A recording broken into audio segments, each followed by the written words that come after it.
नमस्कार, मैं कैलाश शर्मा एक बार फिर उपस्थित हूं आपके सामने संस्कृत वर्णमाला लेकर। इस वीडियो के माध्यम से हम संस्कृत वर्णमाला के विषय में पढ़ेंगे। तो आइए शुरुआत करते हैं। सबसे पहले जानते हैं कि वर्ण किसे कहते हैं। भाषा की सबसे छोटी इकाई को वर्ण कहते हैं, यानी वह ध्वनि जिसके और अधिक टुकड़े न किए जा सकें, यानी सबसे छोटी इकाई, उसे वर्ण कहते हैं। आइए एक उदाहरण देखते हैं। मोहनः विद्यालयम गच्छति। ये क्या है? ये वर्ण है? नहीं, ये वाक्य है। क्यों? क्योंकि इसके हम टुकड़े कर सकते हैं। जैसे इसमें मोहनः विद्यालयम गच्छति, ये तीन अलग अलग पद हैं। ये तीनों शब्द नहीं, क्या हैं? पद हैं। पद किसे कहते हैं?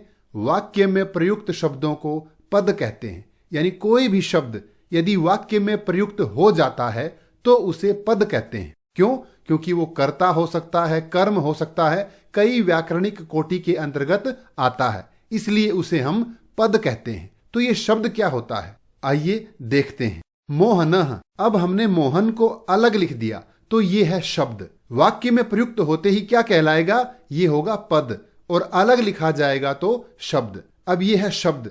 क्या हम इसे तोड़ सकते हैं? जी हां, इसके हम तीन टुकड़े कर सकते हैं, मो, ह और नः। क्या इन्हें और अधिक तोड़ा जा सकता है? जी हां, और अधिक तोड़ा जा सकता है। जैसे म और ओ, ये क्या है? मो। ह को अलग करेंगे तो ह प्लस अ, और नह को अलग करेंगे तो न प्लस अह।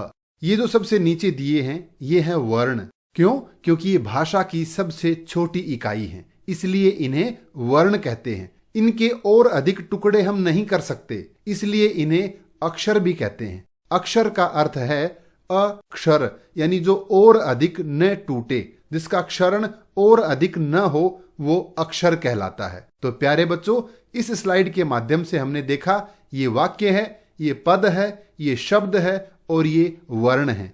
हम चर्चा कर रहे हैं वर्ण के विषय में। हमने जाना भाषा की सबसे छोटी इकाई को वर्ण कहते हैं, यानी वह ध्वनि जिसके और अधिक टुकड़े न किए जा सकें उसे वर्ण कहते हैं। वर्ण के तीन भेद होते हैं। पहला स्वर, दूसरा व्यंजन और तीसरा अयोगवाह। स्वर 13 होते हैं, व्यंजन 33 होते हैं और अयोगवाह 4 होते हैं। स्वर को अच भी कहते हैं और व्यंजन को हल कहते हैं। ये हैं वर्ण के भेद, स्वर, व्यंजन और अयोगवाह।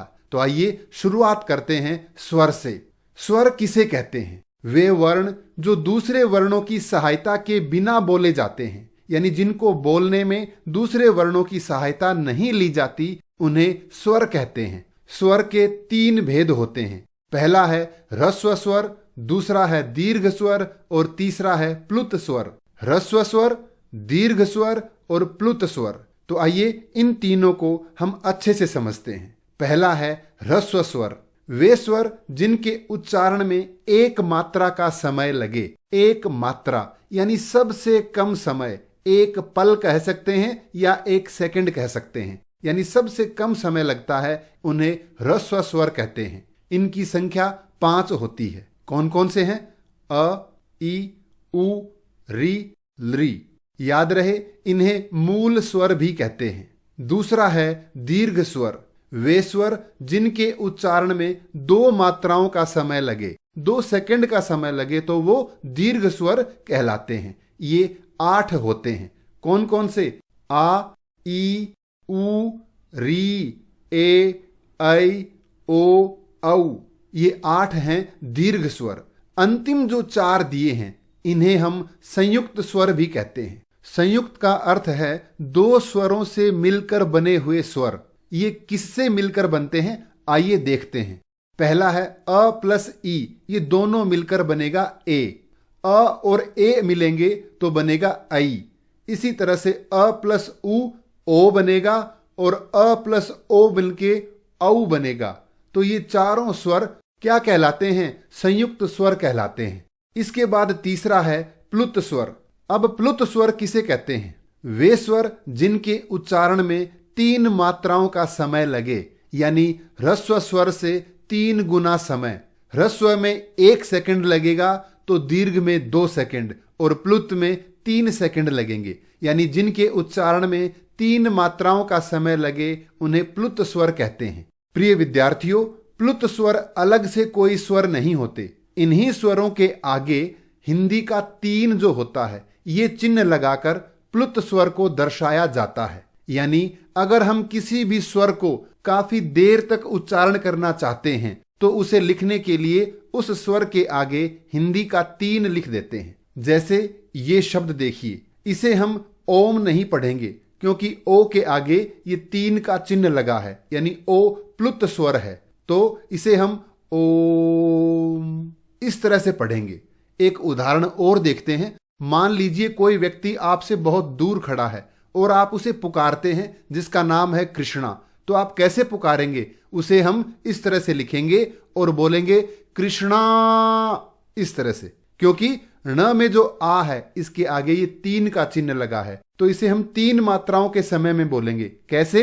कृष्णा, इस तरह से। तो ये थे स्वर। स्वर की परिभाषा, वे वर्ण जो दूसरे वर्णों की सहायता के बिना बोले जाते हैं उन्हें स्वर कहते हैं। इनके 3 भेद होते हैं। पहला ह्रस्व स्वर, दूसरा दीर्घ स्वर, तीसरा प्लुत स्वर। ह्रस्व स्वर ये 5 होते हैं, दीर्घ स्वर ये 8 होते हैं और प्लुत स्वर ये अलग से कोई स्वर नहीं होते।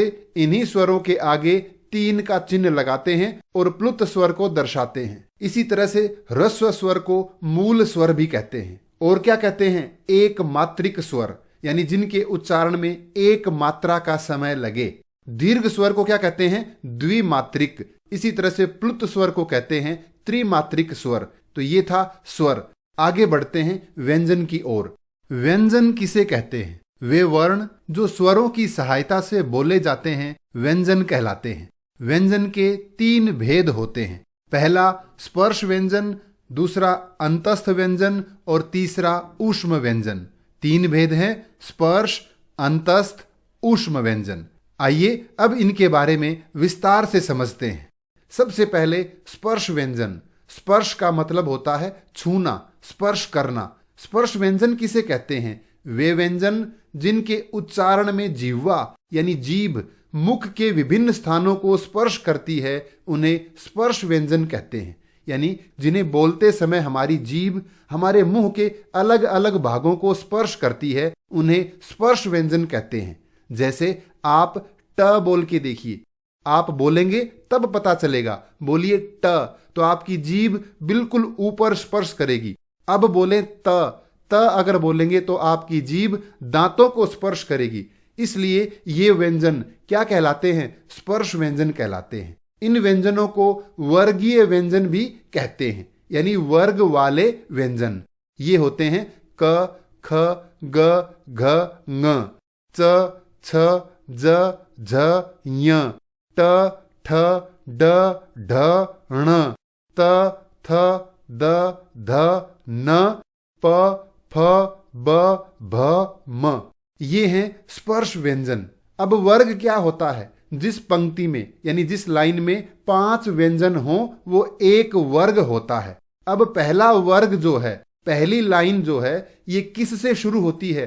क से। इसलिए इस वर्ग का नाम क वर्ग है। तो इसी प्रकार दूसरी लाइन का नाम क्या होगा? च वर्ग, क्योंकि ये च से शुरू होती है। तो तीसरी लाइन क्या होगी? ट वर्ग। चौथी जो त से शुरू होती है वो त वर्ग और 5वीं प वर्ग। इस प्रकार ये वर्गीय व्यंजन कहलाते हैं। ध्यान रहे, इन वर्गों के अंतिम जो 5 व्यंजन हैं, कौन कौन से हैं ये व्यंजन? ङ, य, ण, न, म। ये नाक की सहायता से बोले जाते हैं, इसलिए इन्हें अनुनासिक वर्ण कहते हैं। स्पर्श व्यंजन कितने होते हैं? 25, जो यहां दिए हुए हैं। तो ये थे स्पर्श व्यंजन। व्यंजन का दूसरा भेद कौन सा होता है? अंतस्थ व्यंजन। अंतस्थ व्यंजन किसे कहते हैं? वे व्यंजन जिनके उच्चारण में वायु मुख के अंदर ही रहती है। जब हम बोलते हैं तो मुख से हवा निकलती है, लेकिन ये व्यंजन ऐसे हैं जिनको बोलते हैं तो वायु बाहर नहीं आती, अंदर ही स्थित रहती है। अंदर का मतलब अंतः, स्थित का मतलब स्थ, यानी अंतस्थ। इसलिए इन्हें अंतस्थ व्यंजन कहते हैं। ये कौन से हैं? य, र, ल, व। याद रहे इन्हें अर्ध स्वर भी कहते हैं। तीसरा भेद है ऊष्म व्यंजन। ऊष्म व्यंजन किसे कहते हैं? वे व्यंजन जिनके उच्चारण में मुख की ऊष्मा यानी गर्मी अर्थात गर्म वायु बाहर निकलती है, इसलिए इन्हें ऊष्म व्यंजन कहते हैं। ये कौन से होते हैं? श, श, स, ह। इन्हें कैसे बोलेंगे? श, श, स, ह। ये थे ऊष्म व्यंजन। अब व्यंजनों के बारे में हमने क्या पढ़ा? ये स्वरों की सहायता से बोले जाते हैं। इनके 3 भेद होते हैं, स्पर्श व्यंजन, अंतस्थ व्यंजन, ऊष्म व्यंजन। क से म तक ये जो 25 होते हैं इन्हें स्पर्श व्यंजन कहते हैं। इन्हीं का दूसरा नाम है वर्गीय व्यंजन। अंतस्थ व्यंजन कौन से हैं? य, र, ल, व। ये 4 अंतस्थ व्यंजन हैं। और ऊष्म व्यंजन श, श, स, ह। ये 4 होते हैं। तो कुल व्यंजन हुए 33। आइए अब हम वर्णों के तीसरे भेद अयोगवाह के बारे में पढ़ते हैं। अयोगवाह वे वर्ण जो न तो स्वरों के अंतर्गत आते हैं और न ही व्यंजनों के, यानी जो न तो स्वर होते हैं और न ही व्यंजन होते हैं, उन्हें अयोगवाह कहते हैं। योग मानी जोड़ या साथ, और अ मानी नहीं, जो दोनों के ही साथ नहीं होते, दोनों का ही योग वहन नहीं करते। किनका? स्वरों का और व्यंजनों का। उन्हें अयोगवाह कहते हैं। ये 4 होते हैं। कौन कौन से? अनुस्वार, दूसरा है विसर्ग, तीसरा है जिह्वा मूलीय।